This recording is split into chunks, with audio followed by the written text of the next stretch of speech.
You know, if I was younger, I would start my own business, but I am too old for that now. I couldn't start a successful business as I am not as smart as I used to be. I would like to take boxing lessons, but my health is not as good as it used to be. I can't get a job. I need a degree for that and I don't have any. I always wanted to create a second business, but unfortunately, I don't have the time. Of course they chose him instead of me. He was the smartest kid in our school. You know, I studied in a small village without a good education. That's why I can't get a decent job.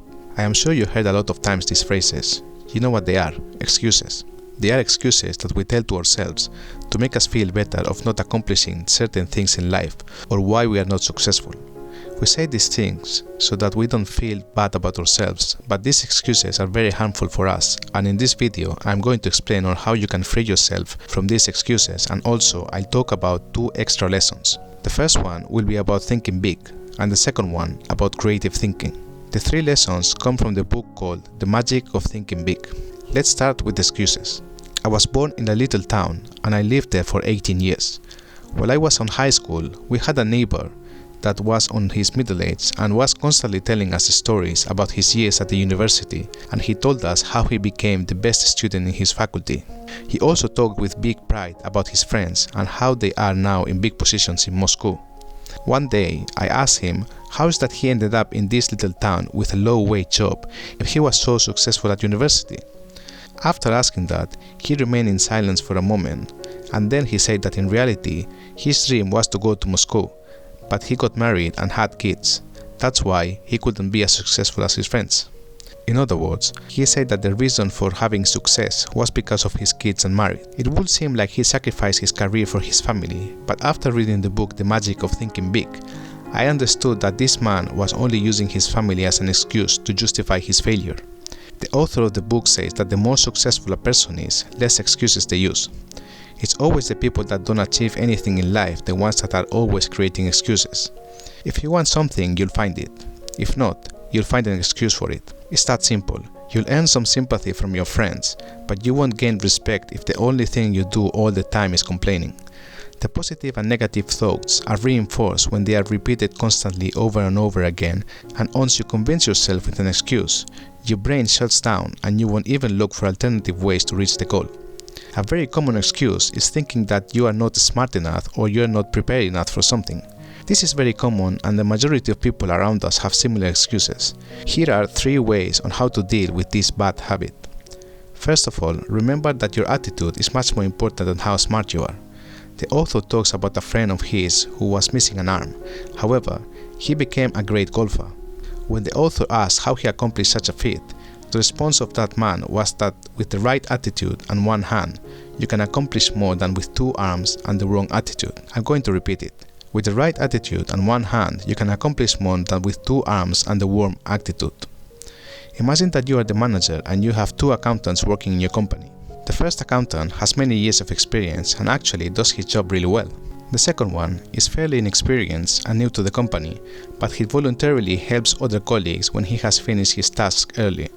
When someone new joins in, he welcomes them and offers his help. He doesn't say that it's not his job to pick up the trash when he sees something in the floor. He just picks it up and puts it into the bin. So as you can see, this new accountant doesn't work only in tasks related to the accountancy. He actually cares about the business. Now then, let's say that you are the owner of the business. Which one will you choose to promote between these 2? I am pretty sure you will choose the second accountant because of his excellent attitude and his work ethic. So as you can see, having experience and knowledge is not the only thing that matters, but it's about having the right attitude. During my work experience working in different companies, I've seen these cases happening all the time. In fact, it happened to me sometimes, so I experienced this myself. If you take a closer look on the company you work for, you'd realize that that's the case. Trust me, if you want to move up the ladder, changing your attitude will make a big difference. Second, knowing how to think is more important than intelligence. The person who knows how to use his brain and imagination to resolve problems will always win over to someone that doesn't know how to use his brain. Let's imagine that you're interviewing 2 people for your own business and the first candidate comes in. You ask him if he knows the height of the building you are in now, and the candidate says that he worked as an architect for many years, and he knows because he memorized the height of all the buildings on this area, and the height of the building is actually 25 meters, and that's the right answer. The candidate gave you a precise answer and he leaves. The second candidate comes in and you ask the same question. He looks at you and says that he doesn't know the answer. Then he asks you to give him a few minutes. The candidate goes out to measure the length of his own shadow in the ground, and then he measures the building's shadow. Once comparing the proportion of both shadows, he comes into the room again and tells you that the length of the building is around 23 meters. My question is, who are you going to hire based on these two candidates? I don't know about you, but I would hire the second candidate despite his answer was not 100% accurate. The reason for this is that he knows how to think and use his brain to solve a problem. Today, more than ever, we need people like this that know how to think and reason. In school, we learn how to solve multiple option questions, but real-life problems are not made of multiple options.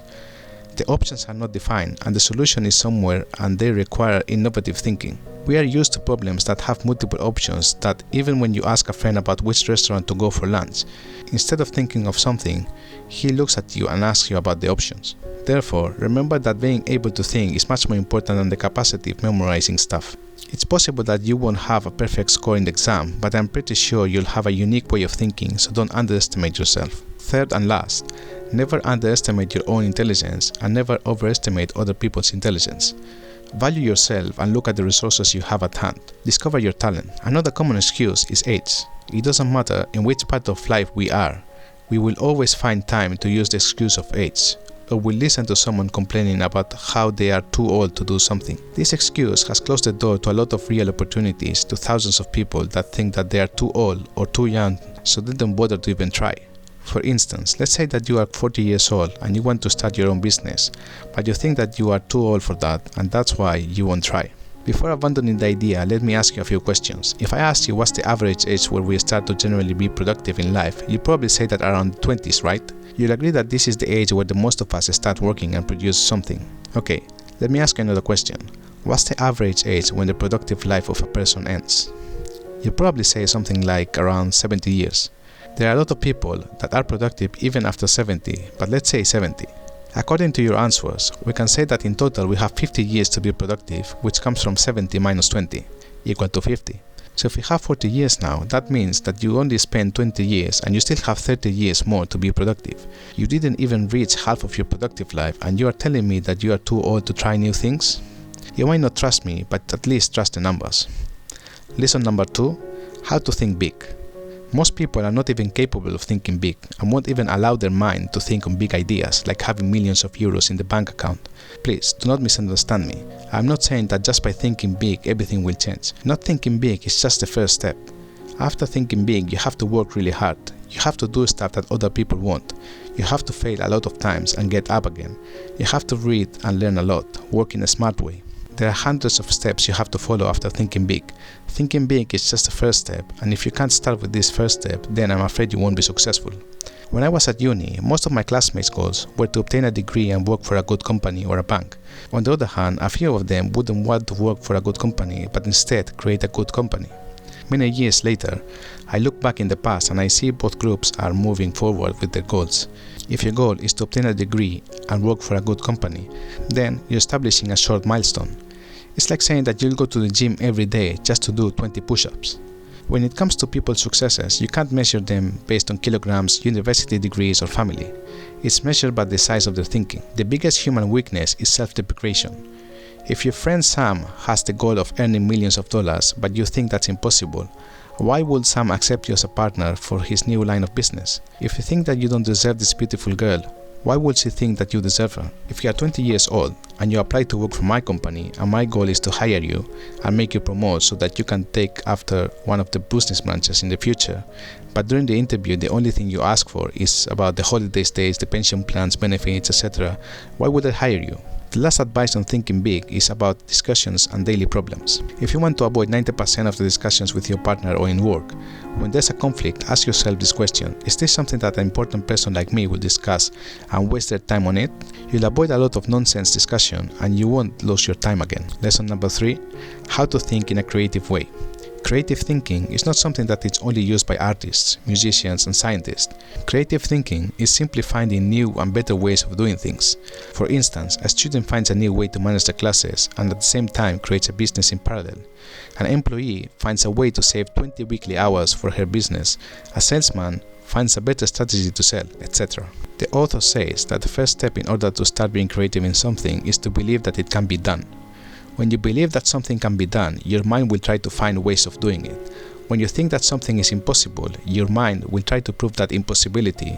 But when you really believe, your mind will work for you and will help you to find a way to achieve it. The solutions will start to appear in unexpected times and places. Just with the power of believing something will give you more creativity. Being an incredulous, on the other hand, will stop you from being creative because you are just freezing your brain and nothing grows in there. Successful people don't ask if they can do it, they know they can do it. Instead, you should ask yourself, how can I do it? You must be wondering, how can I spark that creative power? Here's an exercise to help you with this. Take a small notebook and every day, before starting to work, dedicate 10 minutes to think how you can do more sales, how you can create more businesses, how can I start in a more effective way, anything you want to achieve in the short term. You'll start to get solutions and ideas that you never thought they would exist. When the ideas emerge, make sure you make a note of them and review them every Monday or Friday. Most of the ideas might not be useful, but some of them they will be. And some of the ideas will connect with other ideas and will develop into a big idea. Another way to be more creative is to listen more instead of speaking more. Successful businesses earn millions because they investigate and listen to their customers. Similarly, successful people are characterized for listening more. We don't learn anything with talking, but there's no limit on what we can learn by asking and listening. Listening is more than keeping our mouth closed. Listening means that you need to let it get into your mind and concentrate on what the other person is saying. That's how you feed your mind. A mind that is fed only by itself will soon become malnourished and it will become weak and unable to be creative. External stimulation is an excellent mental food. Mixing yourself regularly with people outside of your comfort zone will stimulate your thinking. That's everything for today's video. If you like the video, please give a like and subscribe to my channel. Thank you for watching.